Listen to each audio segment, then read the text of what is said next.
nhớ rằng trong hội nghị nó cũng là cái này choวิธีสร้างโลโก้ชี Photoshop S6 เนี่ยinstall นะจะเราสร้างโลโก้ลักษณะอย่างเกาหลีอย่างเกาหลีเนาะนะสร้างโลโก้ลักษณะอย่างเนาะซึ่งวิธีสร้างนั้นก็จิตตัวอย่าง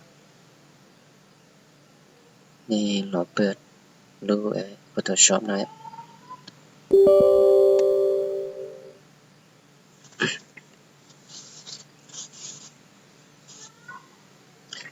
จากนี้เปิดตัวหน้าต่าง Photoshop น้องรอเลยจีนในมวยได้ด้วยเลยอ่ะสลีกูยอมได้ด้วยเนาะนะจากในมัวเตาได้ด้วยเนาะรอเลยจีนในมู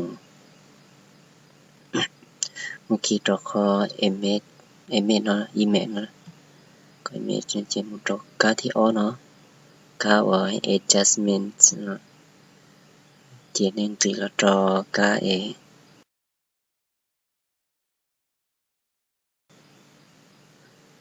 จีนในคิดจีนในรงนี่เนาะละจีนยอดตรคเนาะจีนในสมาร์ทปรับต่อนะช่วยในเนี่ยละปรับมุกรงยา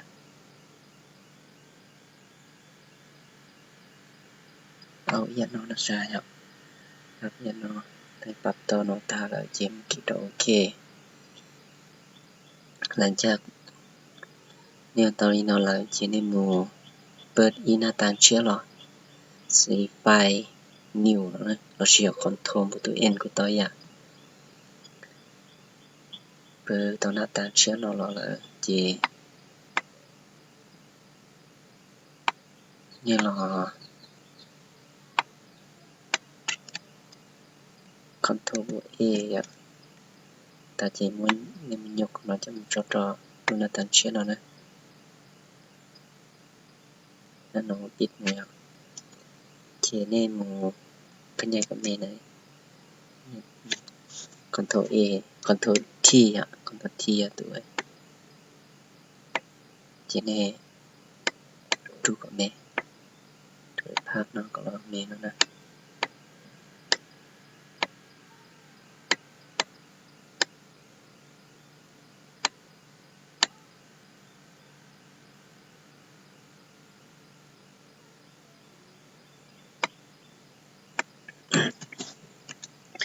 ตารางเนี่ยว่าต่อยาลินอละจีนี่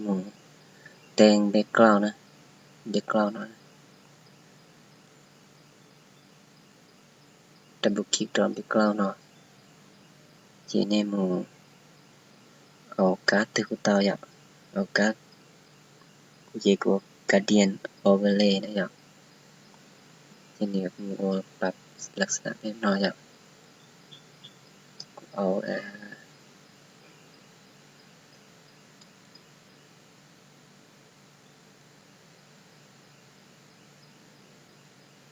มาที่จะสไตล์ชุดนี้เอาลิจาละเต้านะ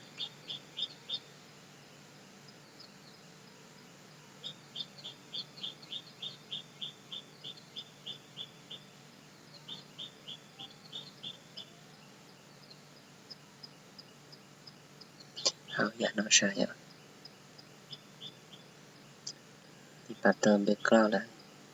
นอนได้แบ็คกราวด์เองนะอยู่ในตัวเราจะย่อยอย่างทีนี้ใช้ได้แบ็คกราวด์นะแต่ทีนี้เราชี้รู้นี่เราคลิกตั้งแต่คอเนาะนะคนน้องเหมาะเขาปุ่มเลยเนาะก็น้องเหมาะเนาะทีนี้คลิกตัวคนน้องมีแต่ทีนี้เราคลิกตัวคอmultiply นะก็นอนนะคลิกตัวคอ multiply เนาะในหมู่คลิกตัวใดด้วยจ้ะเนี่ยจะแค่นี้คลิกตัวใดด้วยนะของน้องเนี่ยตัวใดเลเยอร์ใดด้วยนะจ้ะทีนี้คลิกตัวของน้องคอ multiply เนาะจีนไปก้าวอยู่ป่านะพลังทีมไปก้าวเนี่ยชื่อไปก้าวเราตัดเราเจขั้นตอนส่วนมุมที่อย่างนี้เราเจียเด็ดด้วยเนาะที่แค่นี้เราชี้รู้คำสั่งแล้วนะชื่อคำสั่งเนาะ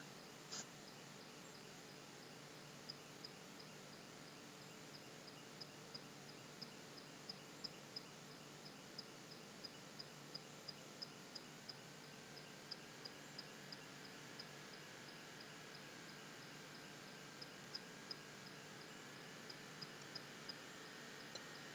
Chứ nó chỉ nên sai lướt nó nè sang lướt nó lướt tại ạ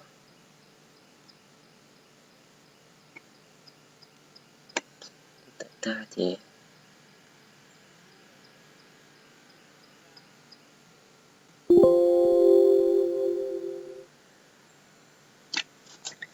ขั้นตอนต่อหมู่gì này nó sâu cán đại rồi nó sâu cán đại nhưng chỉ cắm sang thì đó thì son đại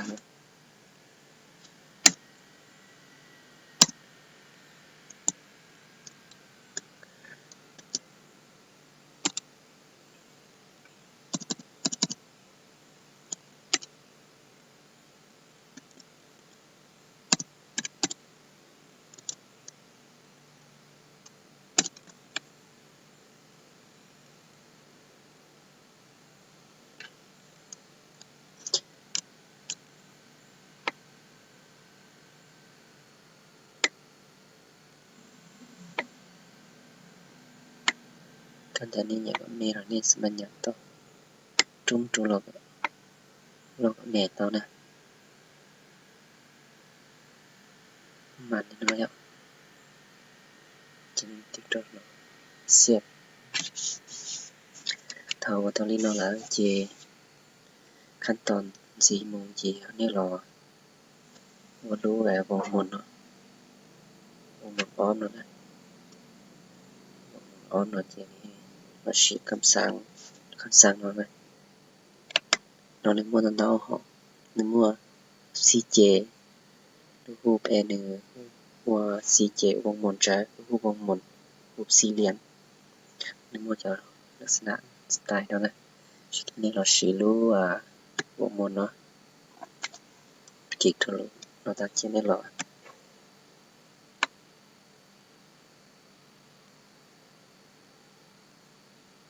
ประมาณนี้น้อยอะ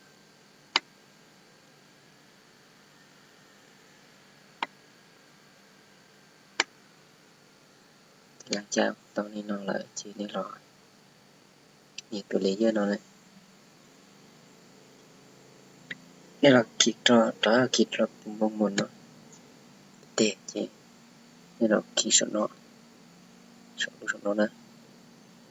จีนี่มันคลิกต่อรูตัวเนาะรู้ว่าอีกปล่อยการเรียนเนาะนะคลิกต่อเนาะตาจีเนาะนี่เราจอกเนาะนะเราขยายตัวเส้นวงมนแล้วก็ล่อเมฆเนี่ยมันจะล่อเลยจากต่อนะเอาลงในนอชาเนี่ย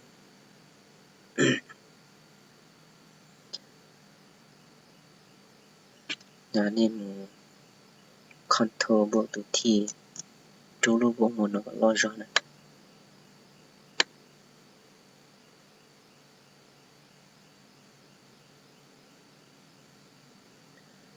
อย่างนั้นนะ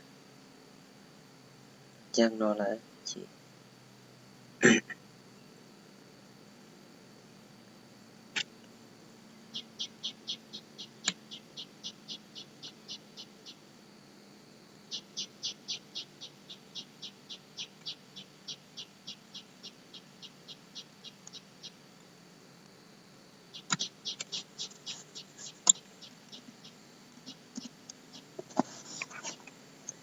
ประมาณนี้น้อยอ่ะกูเขียนเองแบบพื้นฐานยี่เนาะซื้ออ่ะจะเอาตบแต่งก่อนหรือรองเก้านะtừ nhẹ rong cao là nên mà đi tập tên mà chỉ truy ởพื้นฐานmê nóซื้อแต่นอกกูเราเทียบวิธีในเซฟเราว่าก่อนหนึ่งมั่วแค่รู้โลโก้เนาะสินะมั่วแค่รู้วงมนเราจะยึดได้ด้วยหน่อยชิมมั่วแบ็คกราวด์นะเจวิธีเนาะเจนี่เราเท่านี้มันตาเนาะอย่างนี้เรารวมจะเลยเยอะหน่อยอ่ะนี่กดตัวคอนโทรลบวกตัวคอนโทรลชีพเนี่ยทีนี้เราคลิกตรงน้อยอย่างนี้ถาสีด้านท้องนั่นแหละจะให้ถาสีด้านท้องจะน้อยเราคลิกขวดแล้ว nên muốn đó khó cá nó nè cá e convert to smart object นะอ่ะคลิกดอกเนาะทีนี้เรารวมไว้ตัวเลเยอร์นะนี่ก็รวมเกตาละ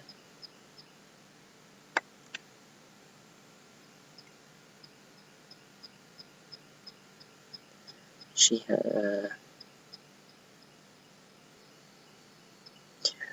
ตอนนี้เรารวมตอนนี้นอตาละจีนี่เราเสียแบ็กกราวน์นอตาจีนี่เราชิลูรู้น้อยอ่ะชิลูปุ่มนะชิลูคำสั่งแล้วนะ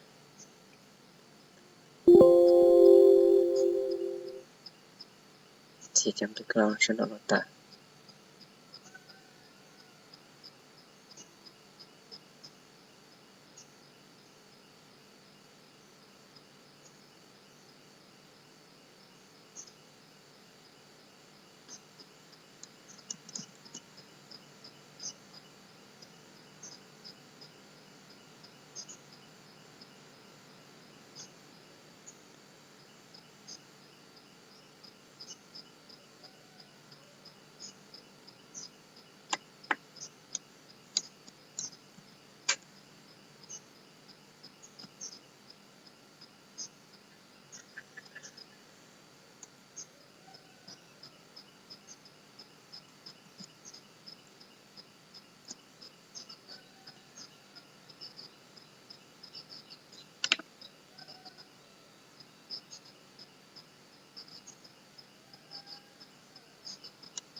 สตาร์นอตาละจี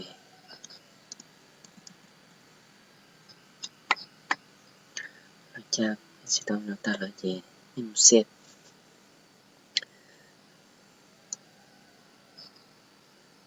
จีรู้น้อยนะยันหน่อยจีนี่มันเซตจีนี่มันดอกไฟเนาะsave as เนาะช่องเบนเราอย่าง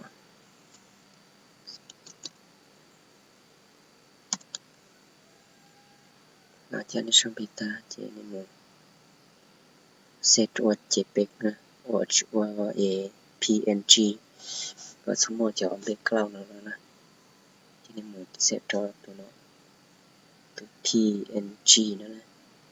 ทีนี้จะมาแบ็กกราวด์อย่างที่นี่ set ว่า JPEG เนาะทีนี้มันแบ็กกราวด์นะทีนี้ set แล้วจากนั้นทีนี้ set